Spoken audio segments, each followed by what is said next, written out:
This is so good, you guys. As in, I kid you not. Yung quality ng product is like, you know, high-end feels. Ito yung sasabi kong powder na, oh my god, this is like a dupe for a MAC pressed powder. Hi guys! So for today's video, I want to share with you guys yung aking current full coverage foundation routine. I know for the past couple of videos, palagi tayong natural looking and all that. Pero paano naman yung mga lovey-doveys natin dyan, yung mga dye natin dyan na kailangan ng full coverage. Like, we need to cover some stuff here and there. Now, the foundation that I'm currently using for full coverage is from Hiii Cosmetics.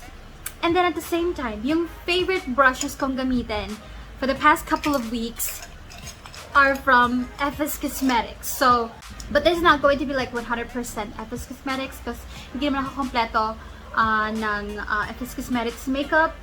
So yeah, if you want to see how I do my full coverage makeup, please keep on watching. So for primer, I'm going to use itong Lux Organics Beauty Mist by Ann Clothes. I really love this, you guys. Putting on a primer, lalo na kung gusto mo ng full coverage, is really necessary para magtagal yung yung foundation mo, and matakpan mo yung mga dapat mong matakpan, maganda yung lapat, alam mo yun. And I'm also going to prep my lips. I'm using itong Laneige Lip Sleeping Mask. This is so good, you guys. As in, I kid you not. Naka-moisturize siya. Para siyang somehow I don't know, maybe it's just me, parang nakaka-plump ng lips. Like, nababawasan yung lines ko every time I use it, lalo na at night. Kinakapalan ko to sa gabi, and then pagkising ko the next morning, my lips look so freaking good. For my eyebrows, I have here a product. Ito yung FSI Brow Tattoo Pen. Hindi ko pa siya masyadong gamay gamitin, yung ganito klase ng eyebrow product.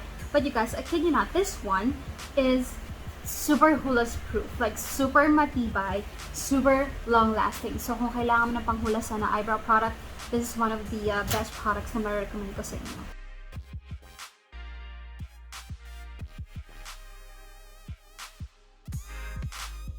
Then I'm going to use itong Hiii Cosmetics brow or mascara brush.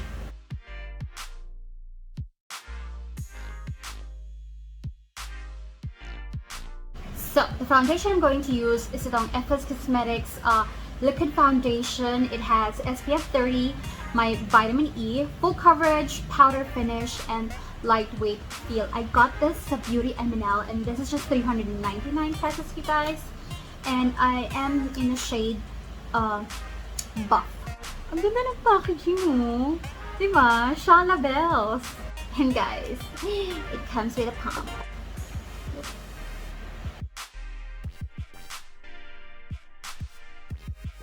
So, yung Hiii Cosmetics, meron silang foundation brush. And it looks like this. When it comes to foundation, guys, kung gusto mo maging super full coverage, like, use a brush. Pero kung gusto mo naman na kahit pa paano mag-sheer out ng very slight, or depende sa'yo, gano'n ka-sheer out mo gusto, use a damp beauty sponge. This is also, by the way, from Hiii Cosmetics. Guys, this is not sponsored, but I legit love Hiii Cosmetics.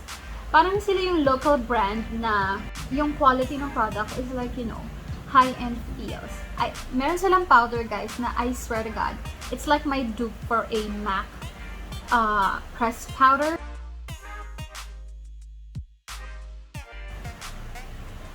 See that finish? It's really nice. And hindi siya cakey. Okay, on the other side, I'm going to use yung sponge. Okay lang magkaiba sila ng finish because I'm just at home. Ayan. So, in person guys, I don't know kung nakikita nyo sa camera, but I can see the difference. This one has a like more full coverage compared to this one na ginamit ako ng beauty sponge. Mas sheer out siya. And I'm using itong slanted concealer brush. And then I'm just going to add more sa under eyes.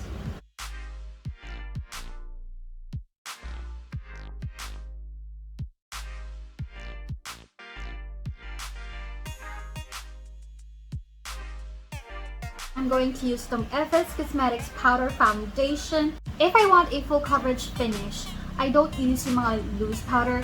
I use yung mga pressed powders like this. And ito yung sasabi kong powder na, oh my god, this is like a dupe for a MAC pressed powder. I tried a MAC pressed powder before, like I really bought one for myself. Kaya nung pinagyawat ako, dahil parang hindi pang mayaman yung skin ko, dahil hindi pang mayaman na products. So yun, na-allergy talaga ako sa MAC Cosmetics. Lalo na yung like yung foundation nila. I don't know. Probably it's because it's super thick yung foundation nila. Pero this one, it's lightweight. So, hindi siya nakaka-clog ng pores. For me, personally. So, ito yung susunod ko. And I'm using yung FS Cosmetics na powder brush.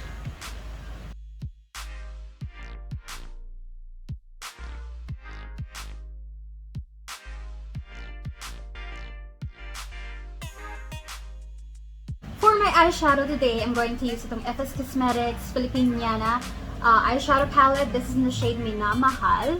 I haven't used this in a while. Yung favorite ko is yung maraming pinks. So, eto guys, yung mga eyeshadow brushes ng FS Cosmetics, and I kid you not, kung gusto mong i-level up yung brush collection mo from DV brushes to a, much better but not so expensive brushes, I do recommend yung mga FS Cosmetics brushes kasi they feel professional, like level up talaga ng bonggang-bongga, but they are budget friendly. So I'm going to take yung large eyeshadow brush, and then I'm going to take this shade right here. Ayoko naman a super dramatic look for today.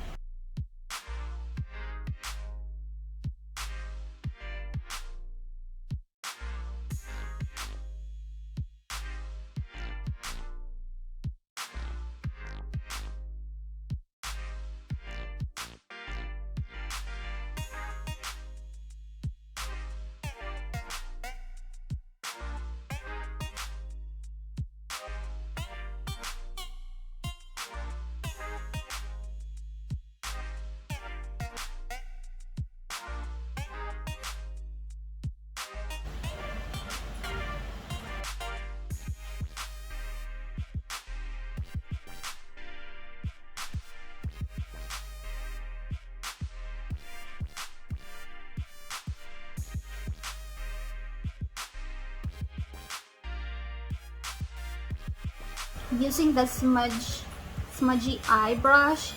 Pang smudge siguro siya, but I'm going to use it for my eyebrow highlight.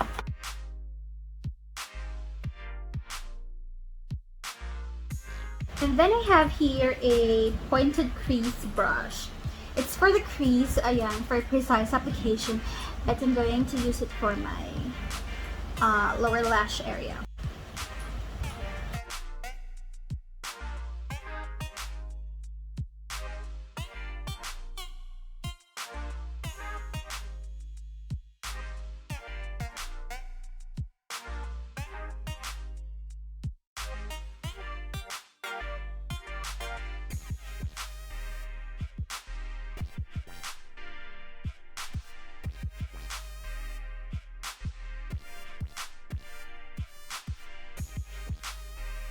Now, I don't have an FS Cosmetics eyeliner, so I'm just going to use one from Sassy.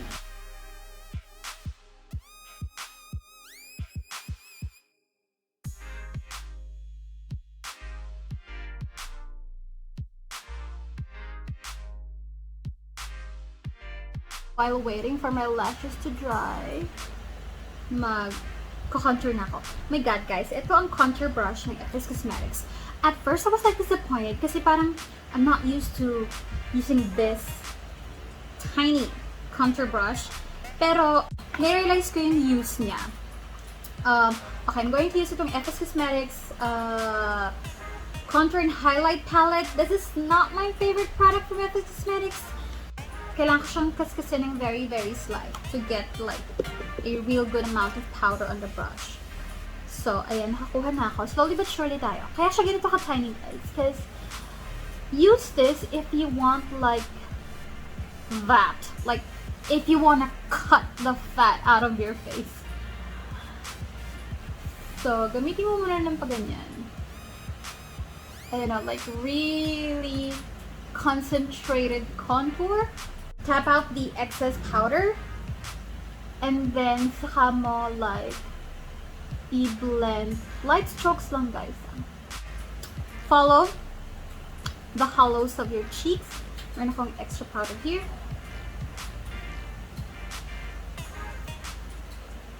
Like, mababa ng konti dyan. Sundan nyo talaga yung shadow. Oh. Ganun.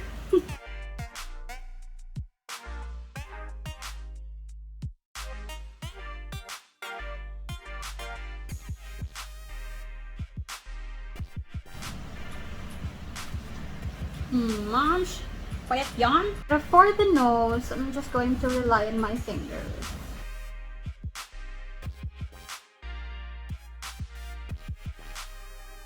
For my blush, I'm going to use Maybelline. Ito yung blush brush ng FS Cosmetics. It's quite angled so you can get your cheekbones and all that.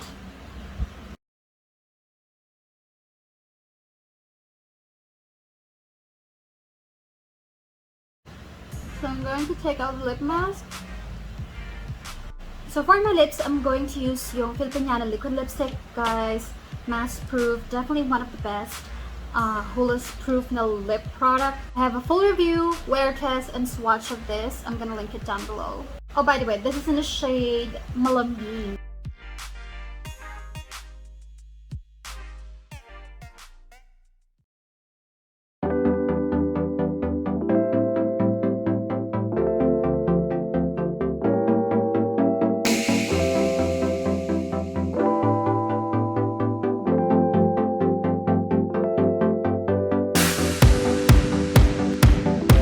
Alright guys, so this is our finished look for today. So yeah, that's it for today's video. Sana nag-enjoy kayo ng bonggang-bongga. If you have questions with all the products I used today, or even my wig, or even my top, let me know in the comment section below. Re-reply ko yan. But yeah, thank you so much for watching, and I'll see you in my next one. Bye bye!